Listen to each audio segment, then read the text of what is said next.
नमस्कार। अनब्रेकिंग के इस वीडियो में आपका स्वागत है। हमारे विदेश मंत्री चीन में हैं और एससीओ की फॉरेन मिनिस्टर्स की बैठक में भाग लेने के गए हुए। इस दौरान साइडलाइंस में उन्होंने वहां के विदेश मंत्री और वहां के वाइस प्रीमियर से मुलाकात की। इसके अलावा शी जिनपिंग से भी मुलाकात हुई, जो सारे विदेश मंत्रियों के साथ शी जिनपिंग की मुलाकात थी।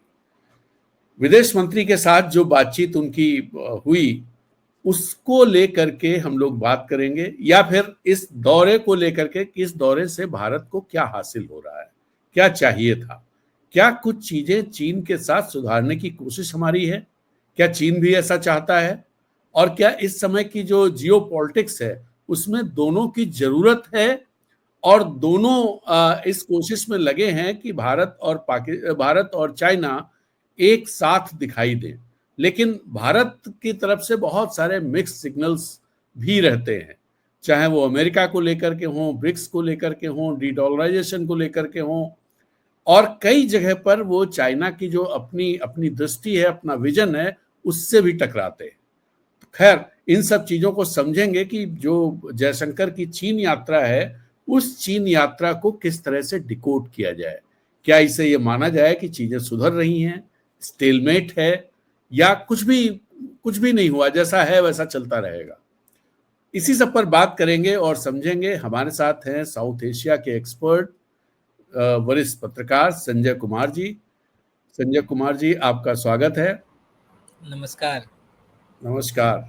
पिछले 2-3 दिनों से बहुत चर्चाएं हैं। अपने यहाँ के अखबारों में तो कम हैं, लेकिन चाइना के अखबार में खासी चीजें जयशंकर के जाने से पहले ही, या जयशंकर जब वहां पहुंचे उस समय भी बहुत सारी चीजें इस तरह की रखी गई कि किस तरह चीजें आगे बढ़ सकती हैं, उसको क्या क्या चीजें हैं जिन पर काम करने की जरूरत है।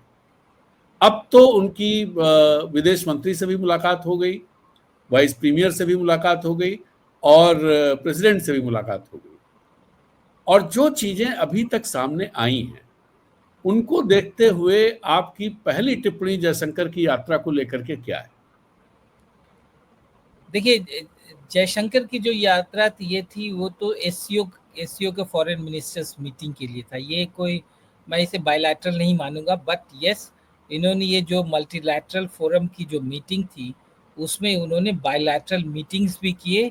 और ये एक समझिए कि मौके पे इन्होंने छक्का लगा दिया, मौके का फ़ायदा उठाया। और जो जो संबंध जो पिछले साल से सुधार होने लगे थे कज़ान की मीटिंग के बाद, उसी संबंध को और भी थोड़ा-सा गहराई में और भी मजबूत करने में भारत और चाइना को ये मजबूती देने में मददगार होगा ये मीटिंग। और जिस जिस हिसाब से चाइना में इसको रिसीव किया, चाइना के आप देखिए मीडिया में ग्लोबल टाइम्स ने एक बहुत बड़ा आर्टिकल लिखा, जो जो दर्शाता है, जो जो इसमें उन्होंने सारे ये बात रखी कि क्यों इंडिया और चाइना को साथ होकर ग्लोबल चैलेंजेस को झेलना चाहिए, और कैसे दोनों साथ रहकर दुनिया में जो है, जो ताकतें हैं उसको वो एक साथ एक साथ टेक ऑन कर सकते हैं, एक साथ उनको झेल सकते हैं। और इन्होंने ये शांति के लिए भी, और एक सुरक्षा के लिए भी कैसे दोनों का साथ रहना कितना ज़रूरी है। तो मेरे ख्याल से मैं मानता हूँ कि चाइना ने जयशंकर के विज़िट को एक काफ़ी सीरियसली लिया, और एक एक मूड है, एक एपेटाइट में जो समझ में आया वहाँ की मीडिया को पढ़कर, और जिस हिसाब से शी जिनपिंग और दूसरे वहाँ के फॉरेन मिनिस्टर और उपराष्ट्रपति जो मिले, उससे लगता है कि जो ये एक चाइना काफ़ी कीन है कि जो इंडिया के साथ रिलेशनशिप इम्प्रूव हो। और जो जो जो उनकी भाषा है, जो जिस हिसाब से उन्होंने ग्लोबल टाइम्स में लिखा, उससे साफ दर्शाता है कि चाइना एक चाहता है कि जो एक स्ट्रैटेजिक ट्रस्ट डेवलप हो बिटवीन इंडिया एंड चाइना। और जिससे इस स्ट्रैटेजिक ट्रस्ट से ये होगा कि जो बार बार खटास रिलेशनशिप में आ जाता है थोड़े से बॉर्डर क्लैशेस से, चाहे और भी बॉर्डर पे डिस्प्यूट से, वो कम हो। तो ये अब इस चीज से ये हुआ कि चाइना के इस विजिट से एक हुआ ये निष्कर्ष निकला कि चाइना के मन को भांपने में फॉरेन मिनिस्टर इंडिया के विदेश मंत्री को मौका लग गया। उसका वो चाइना क्या सोच रहा है और क्या वो हम डीलिंग करने के लिए तैयार है, तो इससे कम से कम ये चीज़ तो पता चल गया। और भारत को भी जो अभी जिस ढंग से जो पॉलिटिकल परिस्थिति बना हुआ है ट्रंप के आने के बाद, और जिस ढंग से इंडिया बहुत बहुत ही प्रेशर में है कि ट्रेड डील्स करने के लिए अमेरिका से, और इंडिया को पता है जो भी ट्रेड डील्स होगा उसमें इंडिया को वो सारे चीज़ नहीं मिल सकते जो वो चाहता है। और वो भी, और ये कहना गलत नहीं होगा कि जो हो सकता है ट्रेड डील्स इंडिया के लिए उस ढंग से फेवरेबल नहीं हो जिस ढंग से वो चाहता हो। तो ऐसी स्थिति में इंडिया भी चाहेगा कि जो चाइना के साथ आर्थिक संबंध जरूर सुधरे, प्लस आर्थिक संबंधों के साथ साथ राजनीतिक जो अंडरस्टैंडिंग है वो भी इम्प्रूव हो। और इसी दिशा में चाइना का जो जो ग्लोबल टाइम्स और उनके जो मिनिस्टर्स है इसी दिशा में उन्होंने बात की। तो मेरे ख्याल से ये जो जयशंकर का विजिट है ये एक छोटा स्टेप है, लेकिन बहुत दूरगामी परिणाम भी दे सकता है। और ये डिपेंड करता है दोनों कंट्रीज के लीडरशिप पे।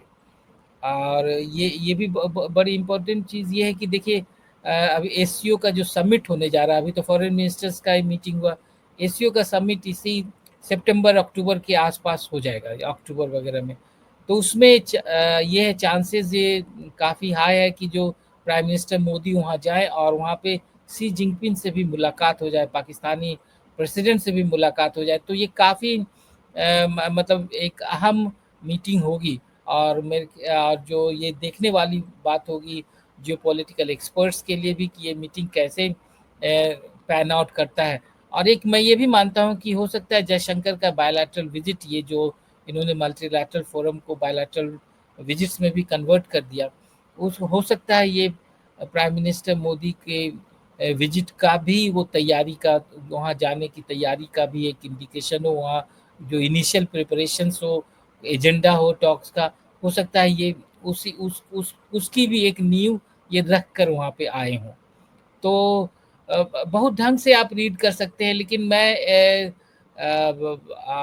As a student of politics मैं यही समझता हूँ कि जो दो इतने बड़े देश के बीच में अगर बातचीत और समझा और अंडरस्टैंडिंग नहीं रहे तो ये दुखद बात है। और कहीं ऐसे में कभी भी ये जो रीजन है स्टेबिलिटी की तरफ नहीं जाएगा, हमेशा डीस्टेबलाइज रहेगा।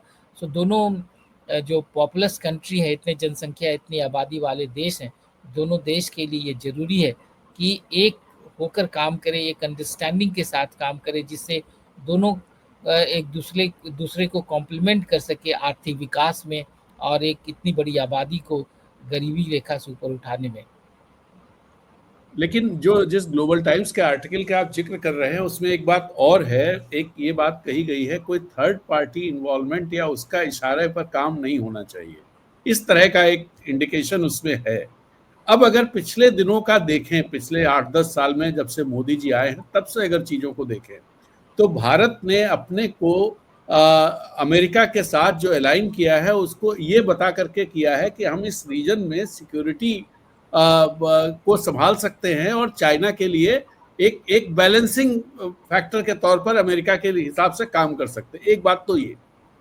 दूसरी बात कि अभी ऑपरेशन सिंदूर जो हुआ, ऑपरेशन सिंदूर में अभी हमारे डिप्टी आर्मी चीफ ने एक बात कही, और उससे पहले भी मैं चूंकि लेटेस्ट वो बयान है जिसमें उन्होंने कहा कि जब डीजीएमओ बात कर रहे थे तो पाकिस्तान के पास हमारे हर जगह की इंफॉर्मेशन उनके पास थी, हमारे जो मिलिट्री इंस्टॉलेशंस हैं उनका इशारा था कि चाइनीज सैटेलाइट से सारी इंफॉर्मेशन उनसे शेयर हो रही थी। और प्रधानमंत्री मोदी ने भी अपनी एक पब्लिक मीटिंग में ये बात कही है, नाम नहीं लिया, लेकिन उन्होंने ये कहा कि भाई छोटी आंखों वाले गणेश जी के सहारे उन्होंने बात कही कि और इन चीज़ों का बहिष्कार करना चाहिए और अपने को आत्मनिर्भर होना है। तो ये दो चीज। और तीसरा, अभी जो दलाई लामा को लेकर के कंफ्यूजन क्रिएट हुआ कि हमारे एक केंद्रीय मंत्री और इम्पोर्टेंट केंद्रीय मंत्री जिन पर प्रधानमंत्री बहुत भरोसा करते हैं, किरण रिजिजू, वो दलाई लामा के जन्मदिन के समारोह में वहां गए, और एक और केंद्रीय मंत्री ललन सिंह भी वहां गए। किरण रिजिजू ने जो दलाई लामा ने कहा उसको सेकंड किया, उसको सपोर्ट किया।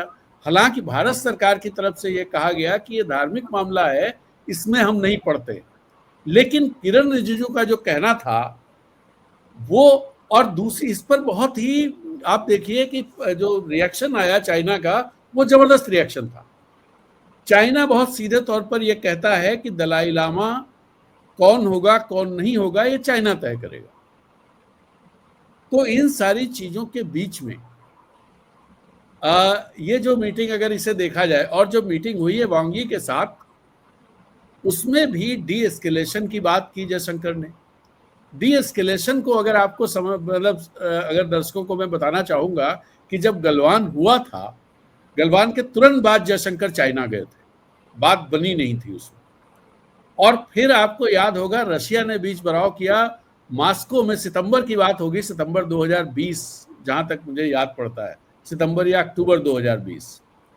और उस समय वहां पर इनके रक्षा मंत्री थे शायद चीन के, और रशिया था, और हमारे, या विदेश मंत्री थे उनके, और हमारे विदेश मंत्री थे।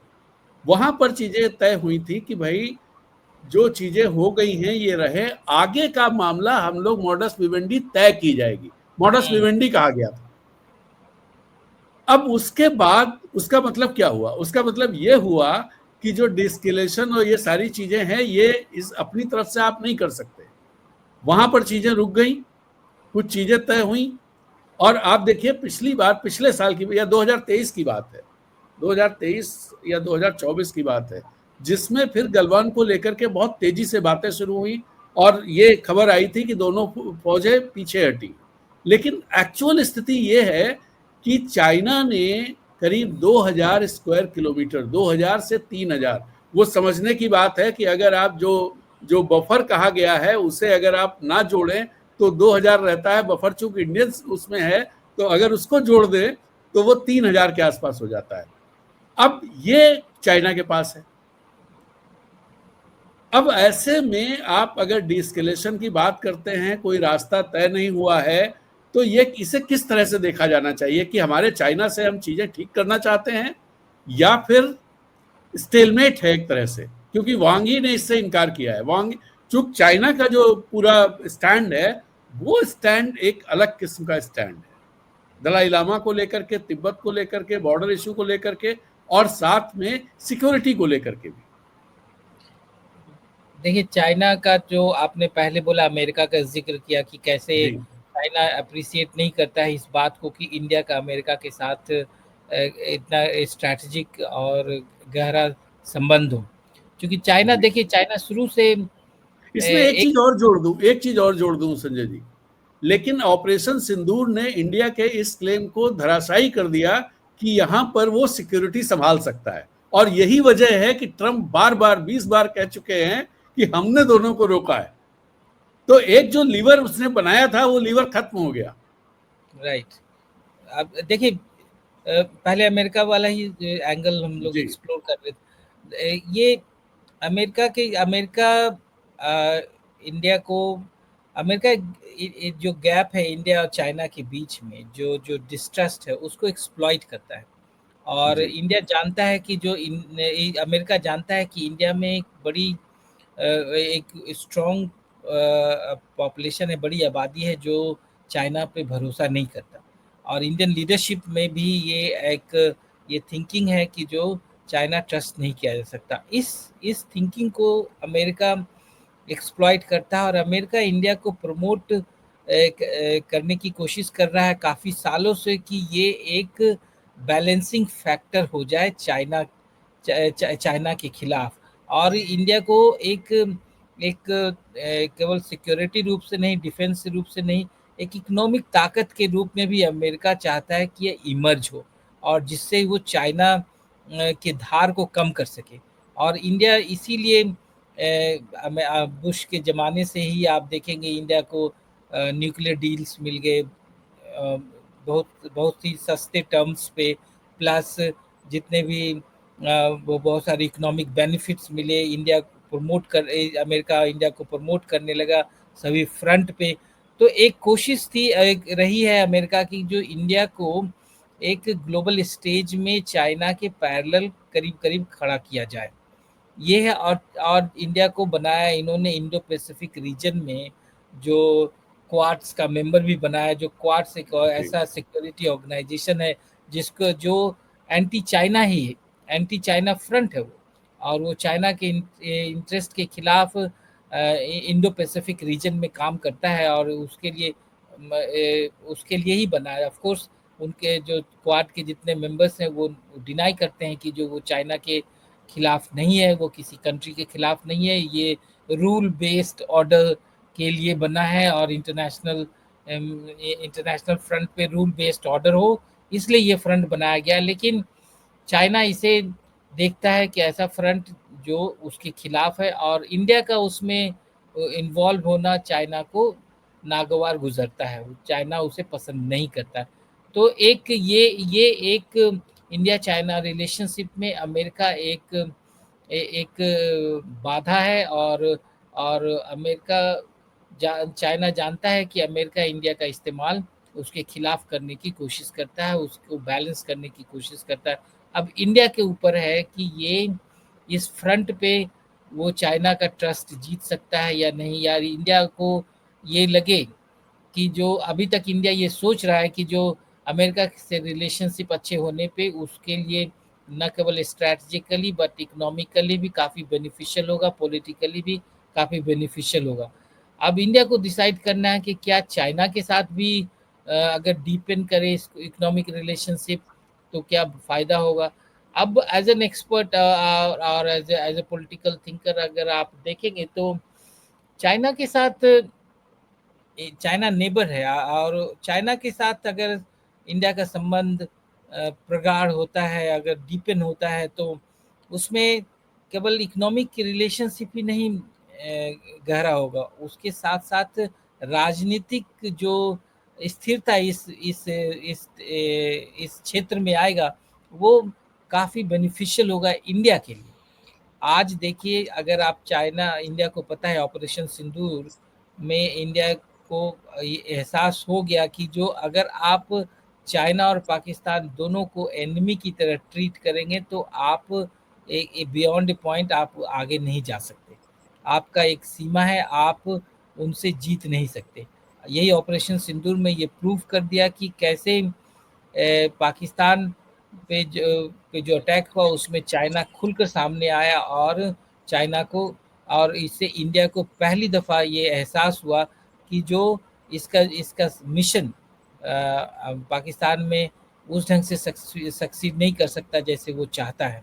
तो एक मेरे ख्याल से इंडिया के लार्जेस्ट सिक्योरिटी फ्रंट्स पे भी, जियोपॉलिटिकल इंटरेस्ट में भी, अगर चाइना पाकिस्तान साथ आगे हैं, उससे इंडिया को नुकसान है, इंडिया को फ़ायदा नहीं है। केवल केवल ये पाकिस्तान फ्रंट पे नहीं, दक्षिण एशिया में, पूरे दक्षिण एशिया में ही इंडिया एक अलग थलग पड़ जाएगा। इंडिया इंडिया को वो लाभ नहीं मिल पाएगा जो वो चाहता है।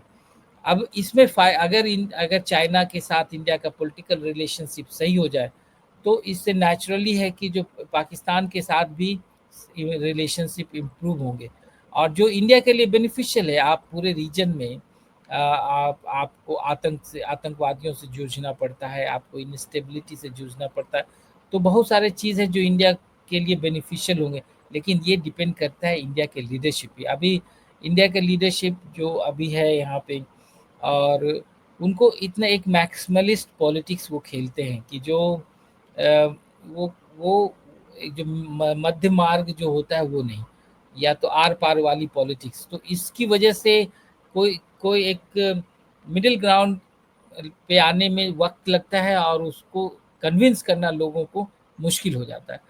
और इसीलिए आप देखेंगे कि विपक्षी दल, चाहे कांग्रेस पार्टी हो चाहे अदर्स हो, उन्होंने बोला कि उन्होंने क्रिटिसाइज़ किया जयशंकर के इस विजिट को, जो 5 साल में पहली दफ़ा हुआ। और तो ये एक एक है कि जो ये इंडियन लीडरशिप को अब एक न्यू इमेजिनेशन की ज़रूरत है। आई फ़ील कि जो इंडिया को एक नया इमेजिनेशन की ज़रूरत है, जिसमें वो चाइना के साथ रिलेशनशिप भी इम्प्रूव करना है, पाकिस्तान के साथ रिलेशनशिप भी, क्योंकि आप 75 साल हो गए, आप ऐसे ही नहीं रह सकते। इससे आप अब इतनी बड़ी आबादी इंडिया की है, आप यू नीड रिसोर्सेज, आपको रिसोर्सेज चाहिए इतनी बड़ी आबादी को आगे निकालने के लिए। और ये संभव हो सकता है, जैसा चाइना बहुत लाउडली बोलता है इस चीज़ को, बहुत कॉन्फिडेंटली बोलता है कि ये ऐसा तभी संभव है जब हम दोनों साथ आएंगे। इससे जो यूनिलैटरलिज्म है, जो सुपर पावर का, वो भी चैलेंज होगा। तो एक ये है कि जो ये ऑल डिपेंड्स कि जो लीडरशिप कैसे इसको हैंडल करता है। अब जब दलाई लामा के मसले पे इंडिया के लिए वो आसान रास्ता नहीं है। वो दलाई लामा 1959 से इंडिया में है, और दलाई लामा परहैप्स जो जो इतिहास जानते हैं उनको लगता है कि जो तिब्बत के कारण ही जो भारत और चीन में 1962 में युद्ध हुआ, तिब्बत एक जी। बहुत बड़ा फैक्टर था। और जो अभी जो डिस्ट्रस्ट कंटिन्यू हो रहा है, वो भी तिब्बत के कारण हो रहा है। नहीं, वो अब तिब्बत की वजह से भी हो रहा है। इसके अलावा डोमेस्टिक कंपल्सन्स जो बना लिए हैं मोदी जी ने अपनी पार्टी के लिए, दरअसल नेहरू को क्रिटिसाइज करके और पिछली पास्ट गवर्नमेंट्स को क्रिटिसाइज करके। लेकिन अगर आप पास्ट गवर्नमेंट्स को देखें तो राजीव गांधी जब गए थे, चाइना गए थे, 87 या 88 की बात होगी, देंग शियाओपिंग से उन्होंने बहुत काफी, 88। मतलब वो फोटो आई थी, हाँ, और खबरें इस तरह की थी, बहुत देर तक हाथ मिलाया था उन्होंने, दोनों ने। हाँ, वो तो मतलब समझिए कि जो काफी लंबे समय के बाद दोनों लीडरशिप की मीटिंग थी वो। हाँ, लेकिन उसमें जो अंडरस्टैंडिंग्स बनी थी उस पर फिर चीजें आगे चलती रही। वाजपेयी जी भी उसी पर चले और मनमोहन सिंह भी उस पर चले, लेकिन मोदी के आने के बाद वो चीजें बदल गई। यस। तो जैसे जैसे वाजपेयी जी ने वन चाइना को एक्सेप्ट कर लिया, तिब्बत हिस्सा है चाइना का, ये एक्सेप्ट कर लिया। ये तो वाजपेयी गवर्नमेंट ने किया था ना, 2003 में, जहां तक मुझे याद पड़ता है। हाँ, हाँ। 2003 में गवर्नमेंट ऑफ इंडिया ने ये डिसीजन लेते हुए, मतलब एक बहुत बहुत बड़ा एक तरह से फैसला था, तो उसे लिया गया। लेकिन अब जो गवर्नमेंट है, वो गवर्नमेंट तो 62 की लड़ाई और तमाम चीजें, पिछले सारे गड़े मुर्दे उखाड़ करके और ऐसे खड़ा करती है कि डोमेस्टिक पॉलिटिक्स में उसको फायदा हो। तो अब हाँ, जो आप कह रहे थे मैक्सिमलिस्ट खेलती है, तो मैक्सिमलिस्ट खेलने के चलते वो चाइना से कैसे इस पर वो कर सकती, वो चाहता है भाई, चाइना बहुत साफ सी मामला है कि वन चाइना एक्सेप्ट करना पड़ेगा। देन वो तो देखिए, दलाई लामा भी ये मानते हैं कि जो तिब्बत चाइना का पार्ट है, वो अब उनका जो मसला है कि जो ऑटोनॉमी पे, कि हम्म। हमें अपना एक कल्चरल ऑटोनॉमी दो, हमें अपना, आप फॉरेन अफेयर्स, डिफेंस, सब चीज़ संभालो, हमें अपना इंटरनल अफेयर्स, हमें कल्चरल, एजुकेशन, ये चीज हमारे हाथ छोड़ दो। आप हम्म। हम दलाई लामा भी ये चीज़ बोलते हैं, अभी भी उन्होंने बोला। चाइना एग्रीमेंट, चाइना को प्रॉब्लम ये है कि जो इस टर्म्स के ये बोलता है कि चाइना की ये टर्म हम डिसाइड करेंगे। वो ईगो का मसला है कि जो हम कैसे कैसे सॉल्व हो मसला, ये हम डिसाइड करेंगे। तो इसीलिए बातचीत में, दोनों पक्षों के बातचीत में ज़्यादा मतलब 8 9 राउंड के बातचीत हुआ दोनों में, लेकिन आगे आगे बात बढ़ी नहीं। तो हम्म। वो तिब्बत तिब्बत एक स्टिकिंग इशू है। और तिब्बत अब चूंकि दलाई लामा 90 साल के हो गए, अब ये है कि जो नेक्स्ट दलाई लामा जो हो, तो आपने दलाई लामा की अभी जो नई किताब निकली है, जो ऑटोबायोग्राफी उन्होंने लिखा है, उसमें वो लिखते हैं कि जो नेक्स्ट दलाई लामा होगा, वो फ्री वर्ल्ड में पैदा हो। मतलब कि हम्म। वो दलाई लामा चुनना चाहते हैं countries like India and other places से, कि जो जो हम्म। चाइना में पैदा नहीं हो, है ना। तो ये बड़ा स्टेटमेंट है।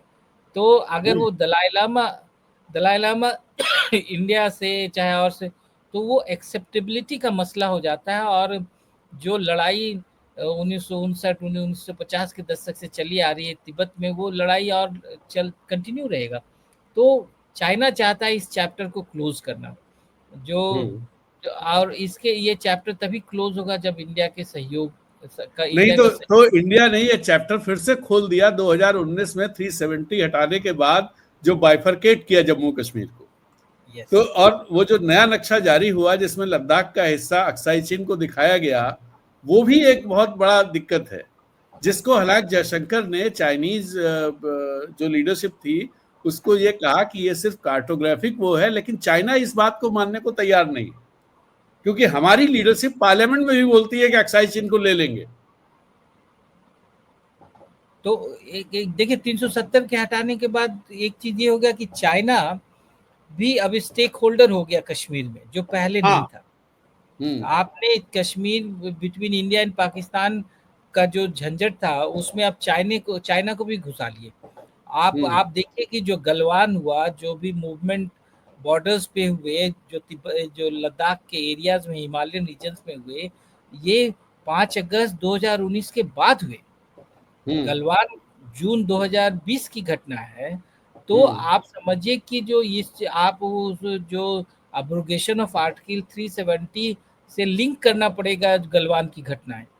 आप ये मूवमेंट ऑफ द ट्रूप्स उसके बाद ही शुरू हुआ, जो चाइनीज एग्रेशन, और जो चाइना ने जो एग्रेसिवली बॉर्डर पे ट्रूप्स मूव करना शुरू किया, वो अगस्त 2019 के बाद हुआ। उसका वही स्थिति अभी कमोबेश बनी हुई है, थोड़ा समझौता होने के बाद। तो इंडिया इंडिया अब इंडिया ने कॉम्प्लिकेट किया चीजों को। क्योंकि आपने जो डिसीजन लिया 370 का, ये यूनिलैटरल था, जबकि ये आपको पता है कि जो इसमें पाकिस्तान भी इन्वॉल्व है, बातचीत एकदम नहीं हुई जो इनके एजेंडे में था। लेकिन इसके जो बीजेपी के पर्सनल एजेंडे में जो चीज था, वो देश का एजेंडा नहीं हो सकता।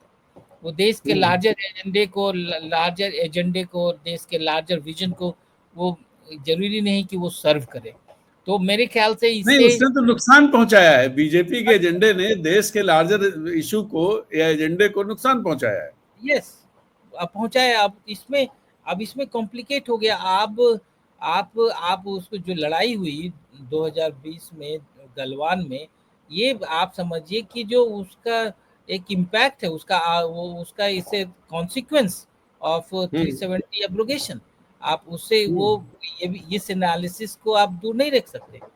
तो ये कहने का मतलब ये है कि जो चाइना, हम डोमेस्टिकली चीज़ों को देखते हैं, और डोमेस्टिकली जैसे ये प्रोजेक्ट करते हैं, वो जरूरी नहीं कि ये सही हो, और इससे कहीं भी ये कंट्रीब्यूट नहीं करता है, न इंटरनल पीस में न एक्सटर्नल पीस में। और जब इंटरनल और एक्सटर्नल पीस नहीं है, तो आप ग्रोथ भी नहीं है, क्योंकि आपका लार्जर फोकस कोई कुछ और है। अपने एजेंडा को सर्व करना है, अपने अपने अपने जो पॉलिटिक्स को सर्व करना है। तो इसमें जो देश का जो लार्जर हित है, जो वृहत हित है, वो सर्व नहीं हो पाता। तो ये है प्रॉब्लम। और दूसरी बात ये है कि देखिए, एक कॉन्टेक्स्ट एक और भी है, जो पॉलिटिकल कॉन्टेक्स्ट और जो डोमेस्टिक कॉन्टेक्स्ट ये भी है कि जो मोदी जब 2014 में आए, प्राइम मिनिस्टर बने, तो काफ़ी उन्होंने लंबा चौड़ा, ये हम देश को ट्रांसफॉर्म कर देंगे, इकोनॉमिकली देश को आगे ले जाएंगे, मेक इन इंडिया, क्या क्या प्रोग्राम्स दिया, startups and all this thing. लेकिन मैन्युफैक्चरिंग सेक्टर आगे बढ़ाने की बात की, चाइना जैसा देश बनाने की बात की, लेकिन आप देखेंगे कि कहीं भी ये 20% भी उस मकसद में सक्सीड नहीं कर पाए, सफल नहीं हो पाए। आज मैन्युफैक्चरिंग सेक्टर इंडिया का उस स्टेज में नहीं है कि चाइना नहीं, का मैन्युफैक्चरिंग में मैं आपको बता दूं कि जब 2014 या 2015 में जब मेक इन इंडिया की घोषणा की गई थी, जो उसके स्टेटस ऑब्जेक्टिव्स थे, उनमें सबसे इम्पोर्टेंट ये था कि अगले 10 साल में, यानी 2025 तक, भारत का मैन्युफैक्चरिंग जो है वो जीडीपी में 25% हो जाएगा। एक सबसे बड़ा ये था। हुआ इसका ठीक उल्टा। 25% तो बहुत दूर की कौड़ी रहा, जितना था उससे भी कम हो गया। यस, आपने आप देखिए जिस, और दूसरी तरफ आप पैरेलल भी, चाइना में भी मेड इन चाइना 2014 में शुरू किया गया। इनसे एक साल पहले जब शी जिनपिंग आए, शी जिनपिंग 2012 के आखिर में आए थे शायद, तो 2014 में शुरू किया गया और उन्होंने जो टारगेट्स रखे थे कि 25%, उनका भी टारगेट यही था कि जीडीपी का 25% दुनिया में अपनी जो हिस्सेदारी मैन्युफैक्चरिंग में है वो अच्छी करनी है, और वो भी 20% प्लस का मामला था कि 20% से ज्यादा करनी, 20-25% से ज्यादा। और तीसरा टारगेट ये था कि सेक्टर्स में इंटरनेशनल कंपटीशन में चाइनीज कंपनियां खड़ी हो जाए। यस, ठीक है, तो तीनों टारगेट्स उन्होंने समय से पहले पूरे कर लिए। उनका जो मैन्युफैक्चरिंग सेक्टर का जीडीपी 25% से ज्यादा है, वर्ल्ड मैन्युफैक्चरिंग में उनकी हिस्सेदारी 36% है, 25% बहुत पीछे रह गया। और उनकी कंपनियां बीवाईडी और ढेर सारी कंपनियां हैं जो कंपनियां सीधे टॉप कंपनीज को चैलेंज कर रही हैं, या बीवाईडी तो अब टेस्ला से आगे मानी जा रही है। हाँ हाँ, बीवाईडी वगैरह और वो और उन्होंने सैटेलाइट का मामला भी था कि जो मिलिट्री टेक्नोलॉजी है और एंड सैटेलाइट स्पेस टेक्नोलॉजी, तो स्पेस टेक्नोलॉजी में भी चाइना ने एक तरह से अमेरिका को चैलेंज कर दिया है। और जो जो ये आपकी स्पेस टेक्नोलॉजी में चैलेंज किया, और इसके अलावा कुछ सेक्टर्स ऐसे क्रिएट कर लिए जिसमें दुनिया उस पर डिपेंडेंट, जिसमें आपका रेयर अर्थ तो है ही, ये तो पहले से चला आ रहा है, मतलब वो 2000 से उनकी तैयारी थी। लेकिन जो जैसे सोलर पैनल्स में, ऐसे और भी कई चीजें हैं जिन पर चाइना, और इसके अलावा क्या किया कि जो अमेरिका से शिफ्ट हुई मैन्युफैक्चरिंग चाइना में, उसके चलते भी एक बड़ी दिक्कत अमेरिका के लिए खड़ी हो गई, और चाइना उसमें विन विन उसमें रहा। मतलब विन विन क्या, जीता, वो बहुत जबरदस्त तरीके से जीता, डिपेंडेंसी अपने पर बढ़ा दी। दूसरी तरफ भारत उसमें और पीछे होता चला गया। जो ये था प्रोडक्शन लिंक्ड इंसेंटिव स्कीम, वो फेल साबित हुई। राइट, एकदम। आप देखिए डिमोनेटाइजेशन, भारत ने ऐसे सारे कदम उठाए जिससे इनका इकोनॉमी बढ़े नहीं। अभी तक गवर्नमेंट ऑफ इंडिया 2016 में जब इन्होंने विमुद्रीकरण किया था, नोटबंदी किया था, अभी तक गवर्नमेंट ऑफ इंडिया कोई भी एक सॉलिड आर्गुमेंट लेकर नहीं आ रही है, दलील लेकर नहीं आ रही कि आपने ये डिसीजन, इतना बड़ा डिसीजन क्यों लिया। आप समझिए कि जो आपने वो नोटबंदी के बाद जो स्मॉल स्केल सेक्टर्स और मैन्युफैक्चरिंग सेक्टर्स को जो धक्का लगा, वो अभी तक उबर नहीं पाए हैं। उसके बाद तुरंत उसके बाद कोविड का वक्त आया। कोविड में भी आपने मतलब अपने सेक्टर्स को बचाने के लिए वो पैसा नहीं इन्वेस्ट किया, जिससे बहुत रोजगार धंधा बच जाते, बहुत सारे बंद हो गए। जैसे वेस्टर्न कंट्रीज ने इन्वेस्ट किया, आपने सबका ये ले लिया कि भाई आपको बंद होने नहीं देंगे। उन्होंने कोशिश की जिससे अमेरिका जैसी इकोनॉमी और यूरोप जैसे इकोनॉमी वगैरह सस्टेन करते रहा। भारत में वो ऐसा कोई भी कदम नहीं उठाया गया। और फिर जीएसटी प्लस आपने जो मेक इन इंडिया और प्लस आपने जो स्टार्टअप वगैरह का जो डाला सगुफा, बहुत सारे लोग आए बाहर से कि स्टार्टअप इंडिया का कॉन्सेप्ट सही है। हम पर्सनली जानते हैं कुछ लोगों को जो अमेरिका में 20 साल 22 साल रहने के बाद सारे स्टेबल नौकरी छोड़कर यहाँ आ गए। अब वो यहाँ तो आ गए, लेकिन क्या है कि जो बैंक से लोन मिलना इतना मुश्किल काम है, जिससे वो हताशा हाथ लगी ज़्यादातर लोगों को। कितने यूनिकॉर्न्स बन गए, बहुत कम ही बने। तो कहने का मतलब कि भारत जो ऑफकोर्स प्राइम मिनिस्टर मोदी का विजन 2014 में सही था कि हम भारत को यहाँ इस स्थिति में ले जाएंगे, इतने ऊंचे ले जाएंगे, लेकिन जो उनके अपने ही एक्शंस पैर पे कुल्हाड़ी मारने के बराबर था।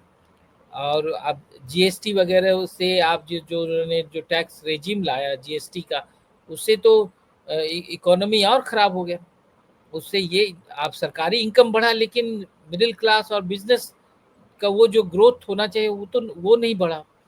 तो ये सब चीज़ है जो आपने अपने ही लोगों को आगे बढ़ने नहीं दिया, इनकी पॉलिटिक्स ने, इनकी पॉलिसीज ने। तो ये आप चाइना को चैलेंज कैसे कर सकते? तो ये चाइना अब इस चीज़ से वाकिफ़ है। तो चाइना जान रहा है कि इंडिया हमको हमारी ज़रूरत है, और इसीलिए इंडिया को वो एक एज एक्सपोर्ट मार्केट भी देखने लगा कि जो भाई वो तो देखेगा ही। 140 बिलियन का कारोबार है उसका इंडिया के साथ, जिसमें 99 बिलियन वो एक्सपोर्ट करता है इंडिया को। यस, आप समझिए इतना ट्रेड डेफिसिट है, गैप है दोनों के बीच में। अब आप देखिए BYD जैसे कंपनी और भी कंपनीज आने के लिए तैयार हैं। आप देखिए जो निगोशिएशन होगा, चूंकि इंडिया को भी जरूरत है, तो दोनों दोनों जब बात करेंगे तो और भी चाइनीज कंपनीज इन्वेस्टमेंट यहाँ पे इंडिया में आएगा। अभी BYD में इन्होंने इन्वेस्टमेंट पे दिया नहीं है, परमिशन इंडिया ने नहीं दिया है, हो सकता है इन फ्यूचर दे दे।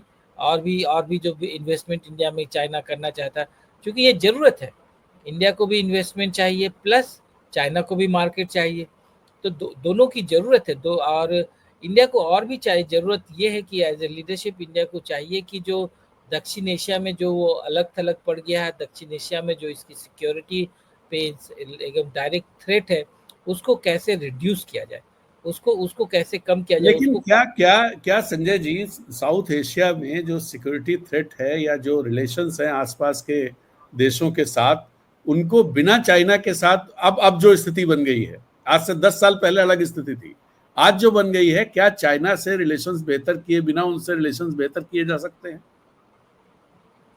देखिए, चाइना, अगर आप तालिबान से बात करना चाहते हैं, तो तालिबान आप समझिए, तालिबान आज चाइना का ज़्यादा सुनेगा, इंडिया का नहीं। ऑफ कोर्स इंडिया को आज वो चूंकि चाइना एकदम one of the first countries था जो रिकॉग्नाइज किया, जो चाइना उसके तालिबान लीडरशिप से बात करता है। और अभी देखिए, अभी हाल फिलहाल पाकिस्तान और तालिबान के बीच में संबंध खराब हो गए थे, तो चाइनीज लीडरशिप, चाइना ने ही तो वो तो ऑपरेशन सिंदूर के तुरंत बाद जब पाकिस्तानी रक्षा मंत्री वहां गए थे तो उन्होंने उसको बुला लिया था, बुला लिया। ताकि हाँ, और दोनों की तो बात करा दी। यस, तो आप ये समझिए कि वो चाइना एक मेजर फैक्टर है। चाइना वहाँ पे एक्सकवेशंस वगैरह में इन्वॉल्व है। वहाँ पे मेस आइनक एक जगह है घोर प्रोविंस में, मेरे ख्याल से अफगानिस्तान, वहाँ पे मिनरल्स वगैरह चाइना एक्सप्लोर कर रहा है, और चाइना वहाँ पे इंफ्रास्ट्रक्चर डेवलप भी कर रहा है। तो चाइना बहुत बड़ा रोल प्ले कर रहा है। तो और इंडिया, ऑफ कोर्स इंडिया का अपना एक इंडिपेंडेंट रहा है, लेकिन जब से तालिबान के आने के बाद से इंडिया का थोड़ा सा वो इंडिया इंडिया का रिलेशनशिप अफगानिस्तान से उस वैसा नहीं रह गया, क्योंकि इंडिया ने सारे रास्ते बंद कर दिए। पर उन्हें इंडिया ने अफगानिस्तान के जितने भी पॉलिटिकल लीडरशिप थे, नदर्न अलायंस वाले, किसी को आने नहीं दिया यहाँ पे। क्या, और पूरे स्टूडेंट्स के, इतने स्टूडेंट्स पढ़ते थे यहाँ पे, सारे स्टूडेंट्स का वीज़ा कैंसिल हो गया। जो स्टूडेंट्स घर गए हुए थे उनको आपने आने नहीं दिया। तो आपने जो सिविल सोसाइटी के साथ रिलेशनशिप इस्टेब्लिश किए थे इतने सालों में, उसको उस रिलेशनशिप में थोड़ा आँच आ गया, थोड़ा सा कमज़ोर पड़ गया वहाँ का। तो एक ये प्लस तालिबान को आप अब से के पहुँचने में, तालिबान से आपको डीलिंग करने में थोड़ा वक्त लगा, तो ये भी एक फैक्टर है। तब तक चाइना ने उसका इस्तेमाल कर लिया। तो कहने का मतलब ये है कि जो इंडिया इंडिया के लिए ये एक बेनिफिशियल होगा अगर वो चाइना के साथ संबंध सुधारे। और एक ट्रस्ट ज़रूरी है, जिससे फिर वो पाकिस्तान के साथ भी संबंध अच्छे हो जाएंगे इंडिया के, अगर वो चाइना के साथ भी इम्प्रूव हो जाए। क्योंकि इससे ये दोनों ज़रूरी है, इसलिए कि चाइना इंडिया का केवल सिक्योरिटी ही नहीं सिक्योर होगा, प्लस व्यापार भी बढ़ेगा। ये ज़रूरी है। आप ठीक है, इतने दिनों तक आपने ये पॉलिटिक्स की, अब एक नए पॉलिटिक्स को भी सोचिए कि अगर ऐसे करे तो क्या क्या सही में चीज़ें इम्प्रूव हो सकती है। अभी तक तो हुआ नहीं, आपने जो पॉलिटिक्स प्ले किया वो तो नहीं। अब री इमेजिनेशन इज इम्पोर्टेंट। आप एक नए, हाँ, हाँ ये जरूरी है। और लेकिन इस सब के लिए क्या आपको नहीं लगता कि जो अमेरिका के मोह में हमारी लीडरशिप फंसी हुई है अभी भी, आज भी अगर हेडलाइंस देखें तो पीयूष गोयल ने कहा है कि अमेरिका से बहुत अच्छी डील होने वाली है और सब चीजें बहुत अच्छी चल रही, हमारी टीम वहां गई हुई है, फाइनल हो जाएंगी सब चीजें। और अब तक जैसे चाइना को अगर आप देखिए, चाइना स्टैंड ले रहा है, इंडिया ने अब तक कोई स्टैंड, अमेरिकन जो डिसीजंस हैं उन पर कहीं कोई स्टैंड, कोई रिएक्शन नहीं। देखिए और इंडिया, आज आप अगर एक तरफ और बीजिंग का जो डिप्लोमेटिक जो मूव्स हैं उनको भी देखें, तो उसमें आज ऑस्ट्रेलिया के प्रधानमंत्री बीजिंग में थे और ऑस्ट्रेलिया क्वेट का मेंबर है। और ऑस्ट्रेलिया ही वो था जिसने क्वाड का जो घोषणा पत्र जारी हुआ, ज्वाइंट स्टेटमेंट जारी हुआ था, उसमें चाइना का नाम नहीं आए। वो सिक्योरिटी के कंसर्न जताई गई थी, लेकिन चाइना का नाम नहीं था, चाइना को इंडिक्ट नहीं किया गया था। वो ऑस्ट्रेलिया के कहने पर था कि ऑस्ट्रेलिया ने कहा हमारे इंटरेस्ट चाइना के साथ जुड़े हुए। हाँ। तो बीजिंग ये कर रहा है, और इंडिया के इस समय जो कूटनीतिक वो हैं उनको देखिए, और उनके फलाफल देखिए क्या है, क्या उनके कोई नतीजे निकल रहे हैं। भाई अगर चाइना ने ऑस्ट्रेलिया से वो किया, ईयू से किया, या जो भी इस तरह के ब्लॉक्स या कंट्रीज हैं उनसे किया, तो वो यूएस पर भी प्रेशर बना रहे हैं चाइना के लिए। एकदम। लेकिन इंडिया का जो पूरा मूवमेंट रहा उसमें क्या हुआ? इंडिया, आप ऑस्ट्रेलियन प्राइम मिनिस्टर की बात करें, ऑस्ट्रेलियन प्राइम मिनिस्टर का आप देखेंगे बीजिंग के शहर में घूम रहे हैं, स्ट्रीट हाँ। पे is walking on the street, लोग उसे, तो आप एक ये भी दिखाता है कि जो चाइना में सिक्योरिटी थ्रेट नहीं है, एक ये भी जो जो लार्जर मिसपरसेप्शन है, मिसकंसेप्शन है, इसको भी दूर करता है। है ना। दूसरी बात, जहां तक इंडिया की बात है, देखिए इंडिया इंडिया जो जो एक कॉन्फिडेंट इकोनॉमी जो होना चाहिए वो है नहीं, तो ये इसलिए वो वेट नहीं कैरी करता, और ये जो अपने को बड़ा संभल के चलाने की कोशिश करता है। तो एक तो ये है, इनके बिहेवियर को ऐसे भी देखा जा सकता है। दूसरी बात ये है कि जो इंडिया का जो जैसे अमेरिका के साथ जो संबंध जिस ढंग से बढ़ रहे हैं, उसको वो खराब नहीं करना चाहता। और चूंकि वो अमेरिकन रिलेशनशिप अभी टेस्टेड है, चाइना के साथ अभी नया ये दोस्ती करना चाह रहे हैं, तो कहाँ तक जाएगा। तो वो दोनों तरफ वो ऐसा नहीं चाहते कि जो अमेरिका के साथ रिलेशनशिप खराब हो जाए और चाइना के साथ इम्प्रूव ही ना हो। लेकिन चाइना भी इंडिया की जरूरत है, मजबूरी है, और अमेरिका भी मजबूरी है, इससे ये डिनाई नहीं कर लेकिन सकते। दोनों दोनों चीजों पे साथ कैसे चल सकता है? क्या चल ये पाएगा? ये बैलेंस पॉलिसी चल पाएगी? ये हम बैलेंस इंडिया को पाकिस्तान बैलेंस। तो है नहीं कि हमारी ऐसी जगह पर स्ट्रेटेजिक सिचुएशन ये है कि दोनों के साथ, हालांकि पाकिस्तान भी बहुत लंबा दोनों के साथ नहीं चल पाएगा, वो दिक्कत वहां भी आएगी। पाकिस्तान का ज्योग्राफिकल एडवांटेज है, वो ज्यादा अपने को वो ये नहीं समझता, इस डिल्यूजन में नहीं रहता है कि हम ग्रेट है। वो जानता है हाँ कि उसको सरवाइव करना है। हाँ हाँ हाँ इंडिया के साथ एक डिल्यूजन भी है कि हम बड़े महान हैं, बड़े देश हैं, fourth economy, third economy. Pakistan इस अवधारणा में नहीं रहता है, इस गलत फहमी में नहीं जीता वो। हाँ। तो इंडिया के साथ ये है प्रॉब्लम। तो लेकिन इंडिया को एक चीज़ है कि चाइना के साथ अगर रिलेशनशिप जो जानता है कि इम्पोर्टेंट है, और जो इकोनॉमी के लिए इम्पोर्टेंट है, यहाँ पे जितने भी आप आज ईवी मार्केट हो, चाहे दवा का इंडस्ट्री हो, और भी जो यहाँ पे इन्वेस्टमेंट की बात हो, तो चाइना का ज़रूरी है, चाइना के साथ रिलेशनशिप बहुत ज़रूरी है। At the same time America को भी वो गुड ह्यूमर में रख सकता है, लेकिन ये इंडिया के ऊपर रिस्पॉन्सिबिलिटी है, ये जिम्मेवारी इंडिया की है कि वो किसी भी ग्रुपिंग में रहे, लेकिन वो ये न लगे कि वो चाइना के खिलाफ काम कर रहा है।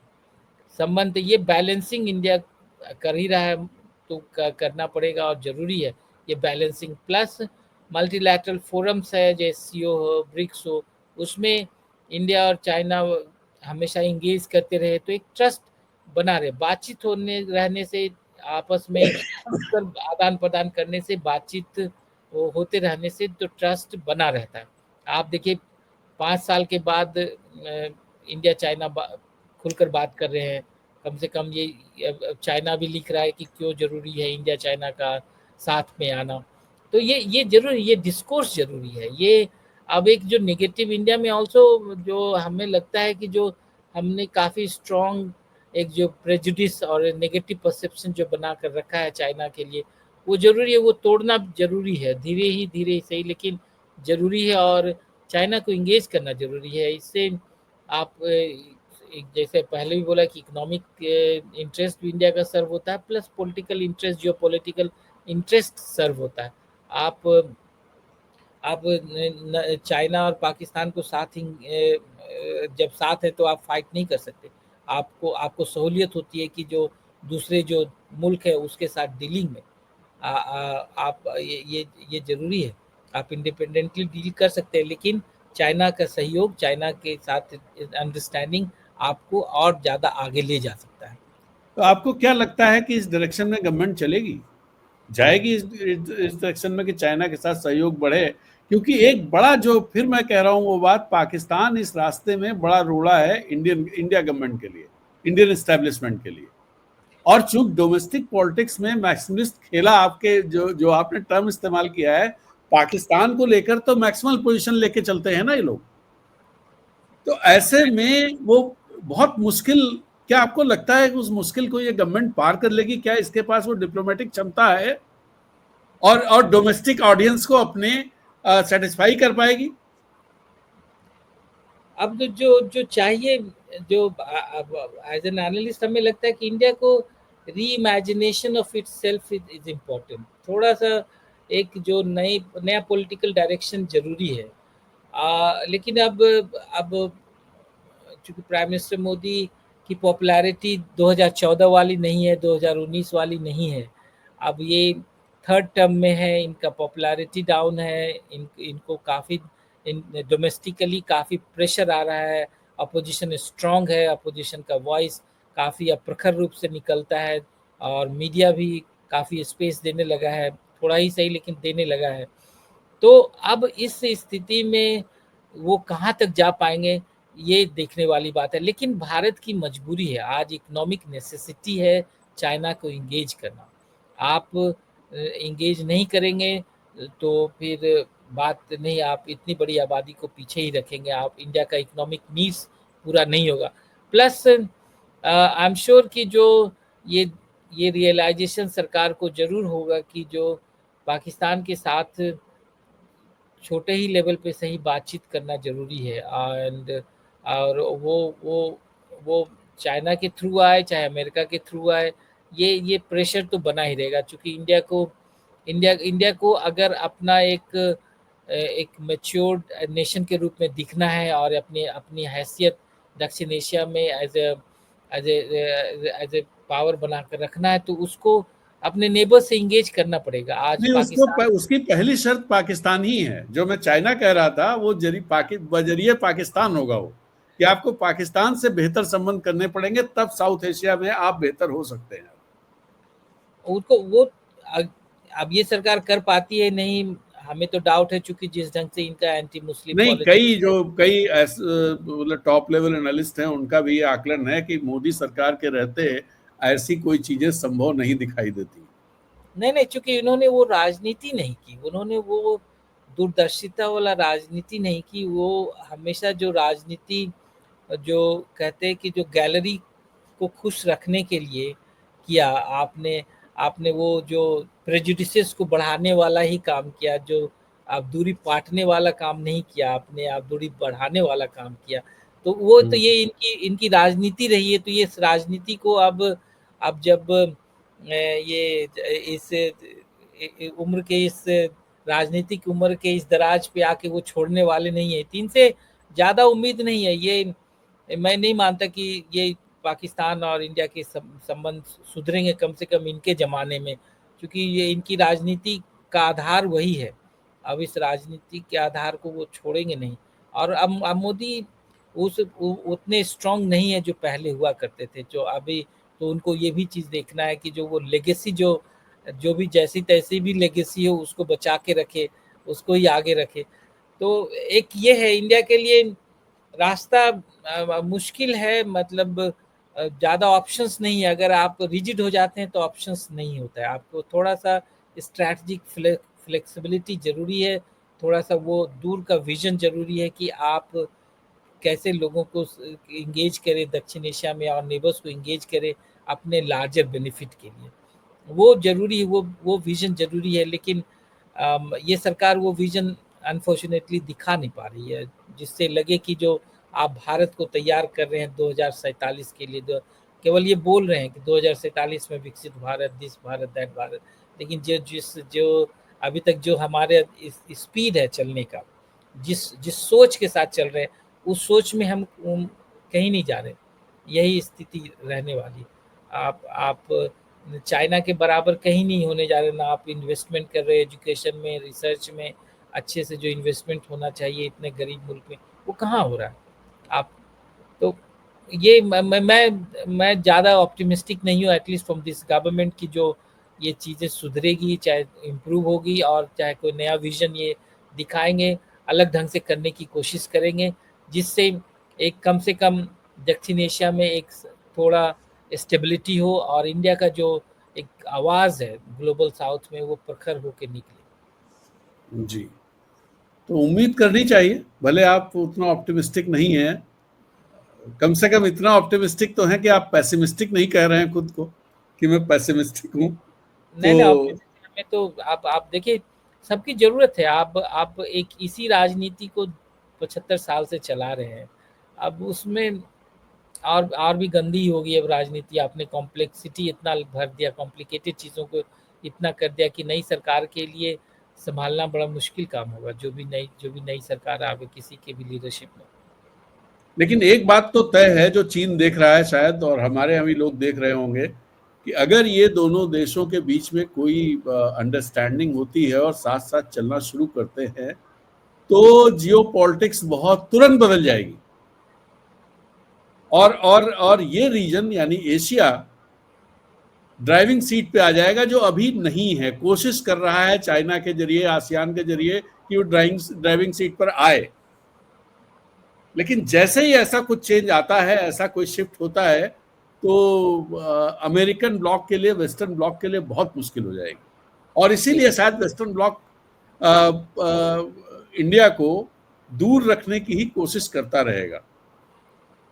जी, आप एकदम, आपका आकलन सही है। अगर अदरवाइज जो इंडिया चाइना ही डिसाइड कर रीशेप कर सकता है दुनिया को, अगर साथ है। जो एशियन सेंचुरी की बात करते थे 75 साल पहले, एशियन सेंचुरी जरूरी है। और ये इंडिया चाइना इतनी बड़ी आबादी है, एक अंडरस्टैंडिंग है, इतना दोनों को एक दूसरे की ज़रूरत है। अगर मान लिया थोड़ा सा पॉलिटिकल डिफरेंसेस भुला कर, थोड़ा सा मैच्योरिटी दिखा कर दोनों हैंडल करें चीज़ों को, तो काफ़ी दुनिया का हमने ये समझ जो पॉलिटिकल नक्शा बदल सकते हैं। और जो आज जो पावरफुल देश यूनिलैटरलिज्म में इन्वॉल्व हैं, जो मनमाना कर रहे हैं, वो मनमाना नहीं कर पाएंगे। जी, तो देखिए, उम्मीद करिए कि बेहतर चीजें हों, यही उम्मीद की जा सकती है, और हम लोग तो कुछ कर नहीं सकते।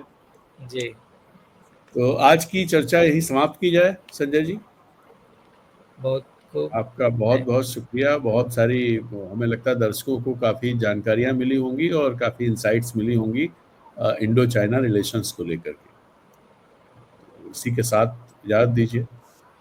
Thank you very much. और दर्शकों से मैं कहना चाहूँगा कि यदि ये बातचीत उनको अच्छी लगी तो इसे शेयर करें और ज़्यादा लोगों तक पहुँचाएं। और हमारे चैनल अनब्रेकिंग को भी इसकी मेंबरशिप लें, इससे अनब्रेकिंग को ताकत मिले। तो इजाज़त दीजिए, नमस्कार, जय।